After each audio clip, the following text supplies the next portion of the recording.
You know, the battle for smartphone supremacy is heating up this summer with the launch of Apple's 3G iPhone in June, and then you get the BlackBerry Bold that comes out in July. Here now with his pulse on this market is Avi Cohen. He's the managing partner and head of research at Avian Securities. And Avi, thanks for joining us this morning. Good morning. Glad to be here. All right. So you start thinking about all of these different guys who are jumping into the race. You've got RIM. You still have Palm. You've got Microsoft talking about things. Google now talking about a smartphone. Who's in the pole position when you start looking at what's coming? I think the clear winner currently, especially in the U.S., has got to be RIM. They just launched a Curve at Verizon and at Sprint, and they have the Bold coming up in July, and then the Thunder in Q3. You know, to this point, iPhone has not won nearly as many of the corporate customers. Some people complain about the security issues. I've tried to get one here, and they won't support my email, my work email, over the iPhone. Is there a point where the iPhone can actually break into the corporate customers? They've been trying. They had a new update recently that allowed some push email from Exchange servers. That will evolve over time. But the key users here aren't corporate users. They're the high-tech, geeky users. They want the coolest features, and that's kind of the market Apple's But if you want a mass on. market, you really have to go with corporate, right, where the companies are paying for this stuff? Actually, the mass market is probably consumer, and RIM has done a great job over the last couple of units addressing that as well. Okay, so when you start taking a look at the two new ones that are coming out, what are the odds that the new iPhone can really start to grab a bigger audience?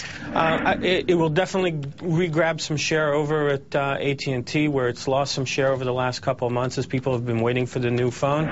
But it's going up against a couple of new units at from RIM, a couple of units from Samsung, Instinct, for example, over at Sprint, which is being launched with a lot of fanfare, a lot of advertising behind it.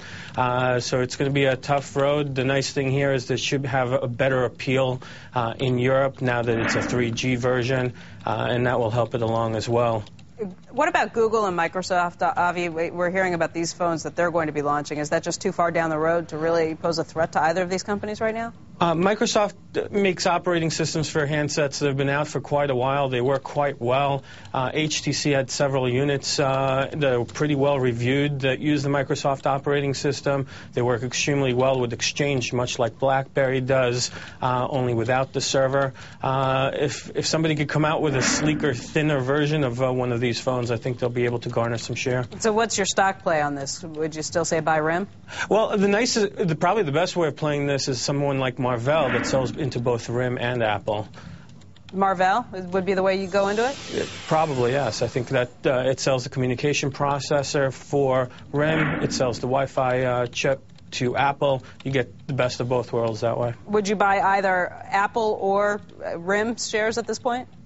RIM is still doing everything right, so and they still have all of Europe to grow into. They have a relatively small share there.